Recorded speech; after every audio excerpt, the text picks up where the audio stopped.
नमस्कार, मैं हूं अभय। YouTube चैनल एक्स्ट्रा नॉलेज पर आपका स्वागत है। दोस्तों, आज हम बात करेंगे देवों के प्रिय सम्राट अशोक मौर्य की। हम मौर्य साम्राज्य के थोड़े से इतिहास के बारे में भी आपको बताएंगे। लेकिन आइए चलते हैं हम सम्राट अशोक के बारे में जानने के लिए आखिर कैसा था अशोक। कहानी की शुरुआत तब होती है, अशोक का जन्म भी नहीं हुआ था, जब महात्मा बुद्ध भिक्षा मांगने के लिए मगध की राजधानी राजगिरी पहुंचे थे।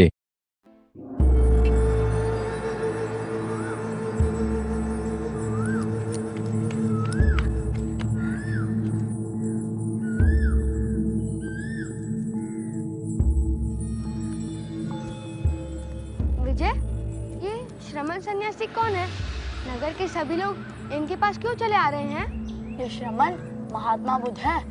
राजगीर में वो भिक्षा मांगने आए हैं। हम भी उन्हें भिक्षा देंगे। और हम भिक्षा में क्या देंगे? जो हमारे पास है। मैं आपके लिए भिक्षा लाया हूँ।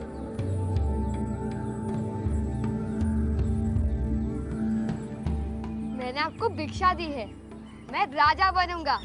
मेरा राज संपूर्ण धरती पर होगा। तथागत बुद्ध, मैं आपकी शरण में आऊंगा।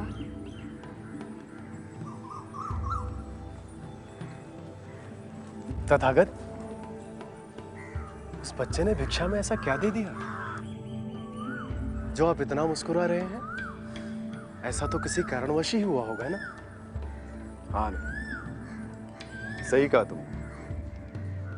मेरी मुस्कुराहट के पीछे कोई ना कोई कारण तो अवश्य रहा होगा। क्या तुमने उस बालक को मेरे भिक्षा पात्र में मिट्टी डालते हुए देखा?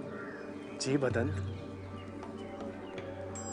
आनंद, ये उस बालक का बहुत बड़ा कृत्य है। मेरी मृत्यु के 100 वर्ष बाद पाटलिपुत्र में इसका दोबारा जन्म हुआ और ये बड़ा होकर अशोक नाम का राजा बनेगा। ये यशस्वी धर्मराज चक्रवर्ती होगा। अशोक का जब जन्म हुआ तो ऐसा नहीं लग रहा था कि वह यशस्वी चक्रवर्ती सम्राट बनेगा। राजा भी बनेगा कि नहीं, इस पर भी संदेह था। प्राचीन ग्रंथ अशोकवदान के मुताबिक अशोक की मां तब की चंपा और आज के चंपारण की रहने वाली थी। कुछ ग्रंथों में अशोक की मां का नाम धम्मा तो कहीं सुभद्रंगी बताया गया है। सुभद्रंगी के पिता को एक ऋषि ने कहा था कि आपकी बेटी का विवाह किसी बड़े राजा से होगा और उसके 2 पुत्र में से एक पुत्र चक्रवर्ती सम्राट बनेगा। यह सुनकर सुभद्रंगी के पिता उन्हें पाटलिपुत्र ले आए। इसी के साथ आगे चलकर सुभद्रंगी का विवाह मौर्य साम्राज्य के दूसरे चक्रवर्ती सम्राट बिंदुसार से हुआ।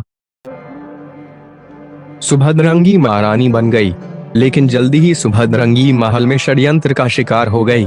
बाद में जब राज खुला तो राजा बिंदुसार ने सुभद्रंगी को अपनी प्रमुख महारानी बनाया।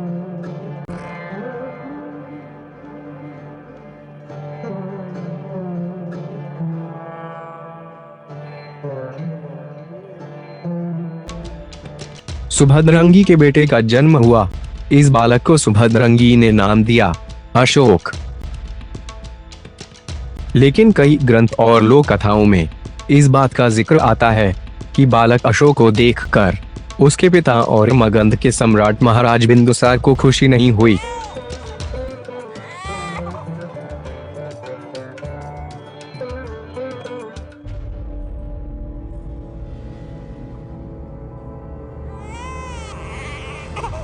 इसकी त्वचा ऐसी क्यों है? इतना क्रूर क्यों है?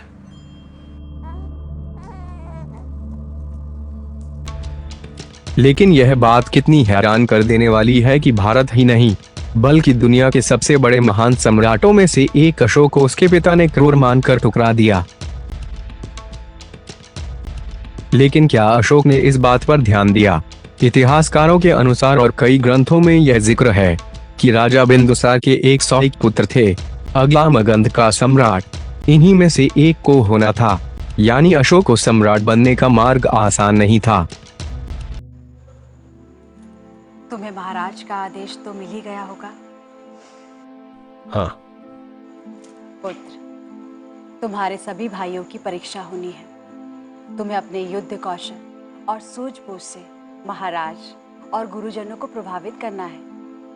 तुम्हें वहां जाना चाहिए पुत्र। मैं क्यों जाऊं? महाराज बिंदुसार मेरे पिता अवश्य हैं, किंतु मुझे देखना भी पसंद नहीं करते वो। उनकी दृष्टि में तो मैं कुरूप हूं ना, और इस परीक्षा का प्रतिफल ज्ञात है मुझे। पुत्र, महाराज बिंदुसार की न्यायप्रियता पर कभी संदेह ना करो। तुम्हें अपने कर्तव्य का पालन करना चाहिए।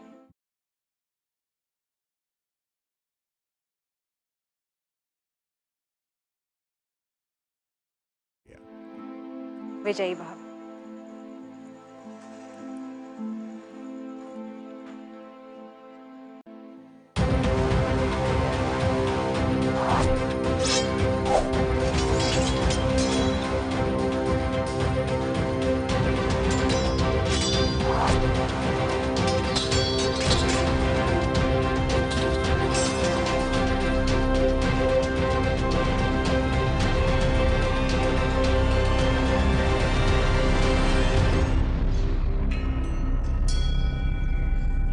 गुरुदेव, आप भविष्य को देख सकते हैं। आपने मेरे इन पुत्रों को देखा।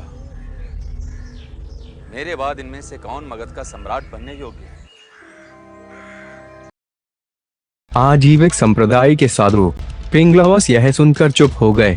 अशोकवदान के मुताबिक राजा बिंदुसार के 101 पुत्रों में से जो सबसे समर्थवान था वह उनका प्रिय नहीं था।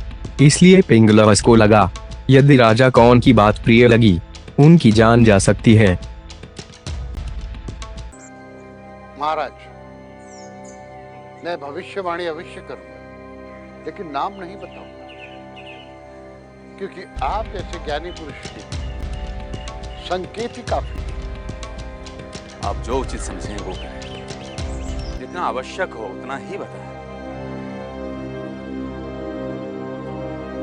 महाराज, जिसकी सवारी सर्वश्रेष्ठ है वही आपका उत्तराधिकारी। गुरुदेव, कुछ और संकेत कीजिए। राजकुमारों में जिनका आसन सबसे ज्यादा श्रेष्ठ है वही आपका उत्तराधिकारी है।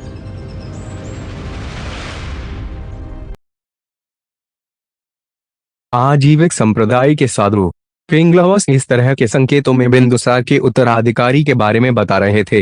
कभी खाने के बारे में, कभी खाने के बर्तन के बारे में। शाम हो गई। राजकुमार अशोक अपनी मां के पास पहुंचा।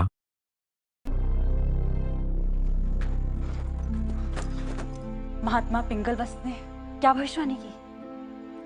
उन्होंने भविष्यवाणी तो बहुत की, किंतु किसी का नाम नहीं लिया। नाम नहीं लिया?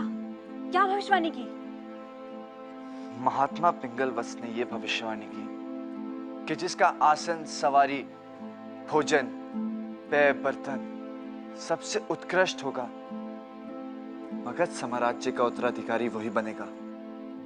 और माते, हम हाथी पे सवार होकर राजमहल पहुंचे, और धरती से समृद्ध आसन और क्या होगा, वही हमारा आसन था। बस अब हमें मगध साम्राज्य का सम्राट बनने से कोई नहीं रोक सकता, स्वयं महाराज बिंदुसार भी नहीं।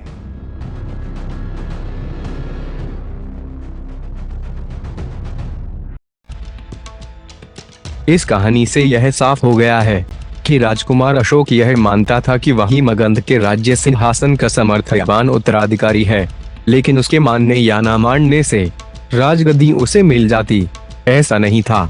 लेकिन उसके युद्ध कौशल का लोहा सभी मानते थे, लेकिन स्वयं बिंदुसार उसे अपना उत्तराधिकारी मानने के लिए तैयार नहीं थे। राजा बिंदुसार अपने सबसे बड़े बेटे प्रिय पुत्र सुशील को अपने बाद मगध का राजा बनाना चाहते थे।